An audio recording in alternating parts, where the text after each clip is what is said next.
কিন্তু তিনি একযোগে চিন্তা ভাবনা করে বলেছেন কি যে আমরা রাষ্ট্র ক্ষমতায় গেলে 4 কোটি পরিবারকে ফ্যামিলি কার্ড প্রদান করব।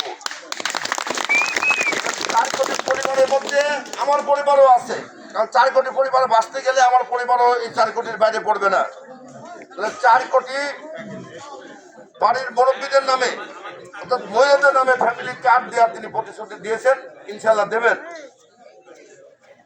কৃষক কার্ড 31 দফার মধ্যে রাষ্ট্র মেরামতের এবং মানুষের উন্নয়নের জন্য কৃষক কার্ড, স্বাস্থ্য সেবার জন্য স্বাস্থ্য কার্ড, বিভিন্ন কার্যক্রমের কথা তিনি বলেছেন।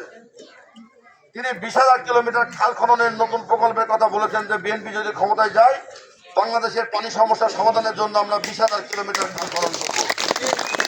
এই সমস্ত যেই প্রতিশ্রুতি দিয়েছেন এই প্রতিশ্রুতি কিন্তু এদেশের মানুষের প্রয়োজনের জন্য, এদেশে প্রতিটি মানুষের প্রয়োজন হবে, মানুষের প্রয়োজনীয়তা পূরণের প্রতিশ্রুতি তিনি দিয়েছেন।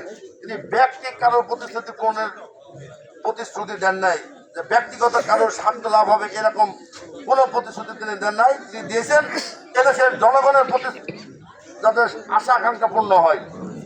তাহলে সেই ক্ষেত্রে আমি মনে করি যে তারেক রহমানকে আগামী রাষ্ট্র ক্ষমতায় আপনারা যদি ভোট দিয়ে আনতে পারেন তাহলে এদেশের ভাগ্যের উন্নয়ন, এদেশের জনতার উন্নয়ন একটা পরিবেশ সৃষ্টি হবে।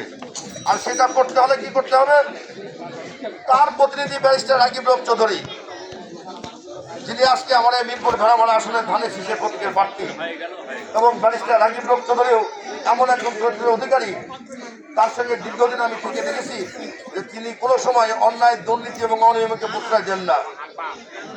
তিনি কোন রকম নিজে অন্যায় দুর্নীতির সঙ্গে জড়িত থাকবেন না, তিনি কাউকে প্রশ্রয় দেবেন না, স্পষ্ট কথা তার। এবং আমি দেখেছি আজকের কথা না, আজ 10-15 বছর থেকে তার সঙ্গে চলাচলে আমি দেখেছি যে তিনি সবসময় এই বিষয়গুলা স্পষ্ট রূপে কাজ করেন।